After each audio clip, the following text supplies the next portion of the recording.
name is Jerry Sheska. First one is what years were I at East Stroudsburg? I was there from 1982 to 2014 as an associate professor and soccer coach. So I had dual responsibilities in athletics as well as academics. Let's see. Number two, the people who inspired me. There were a number of people, but two stand out in my mind. One was John McKeon, who was a professor there and a soccer coach when I was an undergraduate. And the person who I was most closest to is John Eiler. In fact, the stadium is named after Mr. Eiler. He was the athletic director, also a soccer coach for me for my first 2 years.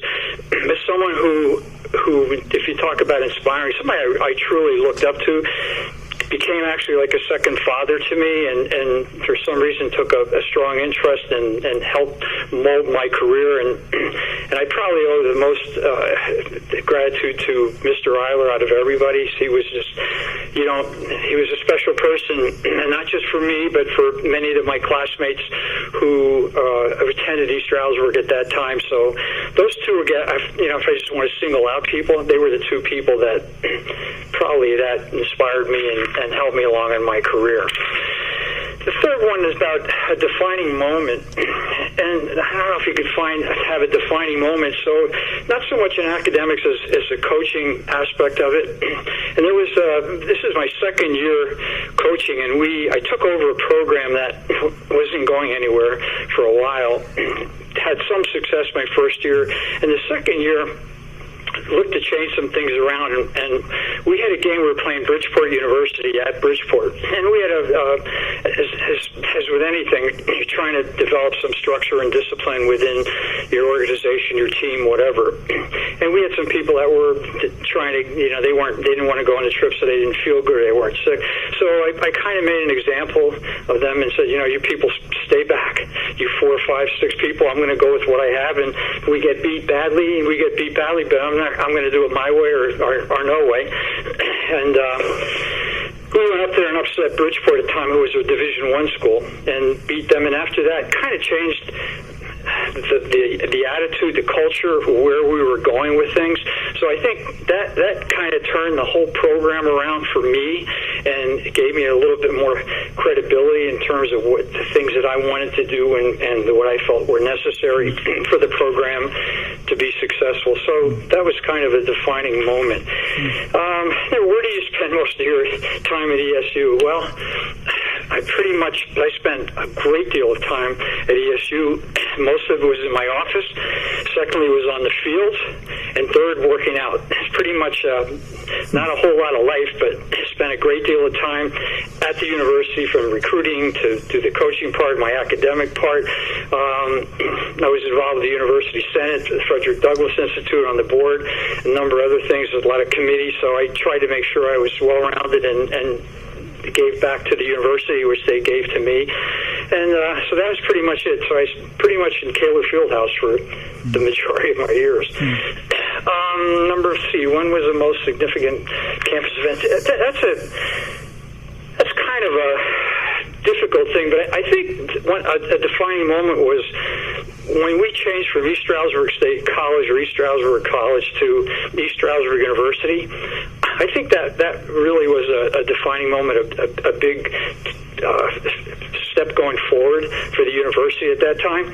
So I think that just enhanced what we had throughout the region and throughout the United States. So I think that was a big part of it. And secondly, when we switched over from grass in the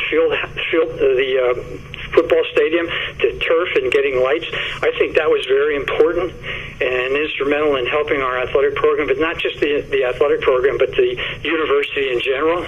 Showed that we were going in a positive direction, trying to keep up with everybody else and making sure that we attract good people, good students, and show the university is committed to something. So I think those two factors were vital. Let's see, looking back at here, what is the fondest memory? Boy, there's so many different things, and my whole life to East Stroudsburg undergraduate, graduate program. Went to New Jersey. I was in the service for a while in Vietnam. Came back, and the majority of my life, a good portion of my best years were at East Stroudsburg University. So I own whatever success, whatever my whole life, whatever I've done, I attribute to them. They're fantastic people. They're great students, some of the nicest faculty people you ever know, staff.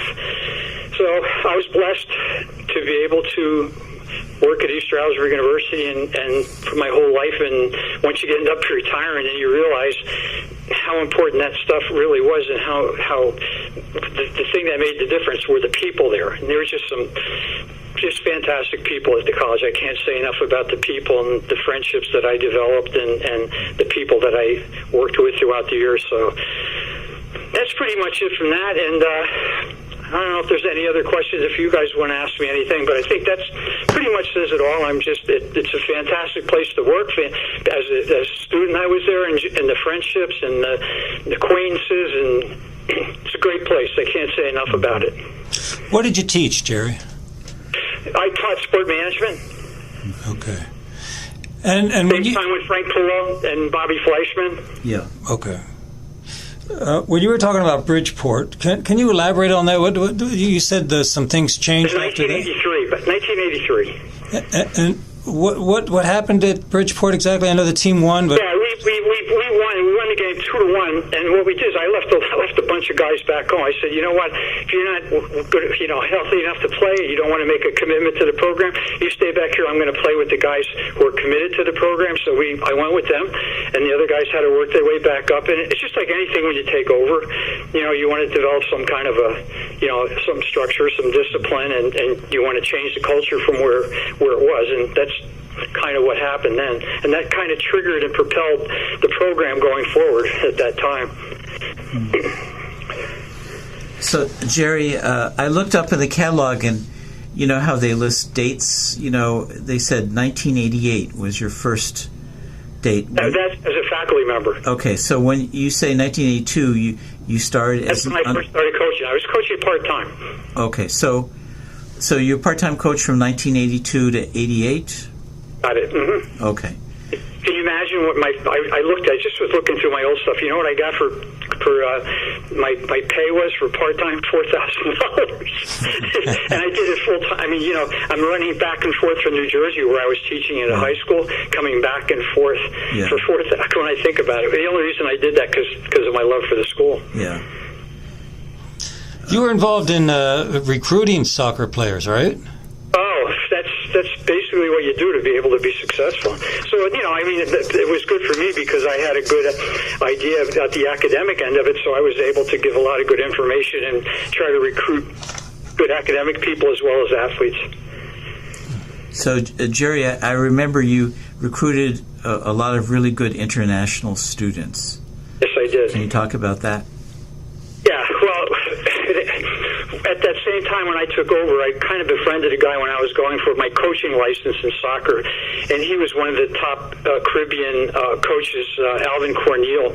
He was, again, from Trinidad. So I developed a connection, and then Dennis Bell was the president of the university at that time, and asked him about we could do some stuff with tuition waivers, and he agreed to do something. So we started out, with a 1 or 2, and they had to keep a certain grade point average. It was at least a 3.0 average. So I recruited the best possible Caribbean players. And they went to a school called Monroe College, which was a preparatory school. They had a number of people that went throughout all over the world. And I was fortunate to get a couple of people in the relationships that I had with them. So they trusted me, and they sent me the best people. I mean, I had guys that were accepted at Columbia University and schools like that. They elected to come to East Stroudsburg because they knew there was a Caribbean area there, and they knew that I would take care of them and watch over them and help them, while they were here. So then we had people from Jamaica, Trinidad, St. Lucia, people from all over the place, and every one of them was okay, and everybody had at least a 3.0 or better in their grade point average. So I was kind of instrumental in starting that initiative to get international players or international people here. So what other areas besides the Caribbean did you recruit in? Well, we had I had Italians, I had Swedes, English, Irish, Scots. I had quite a few from all over the place.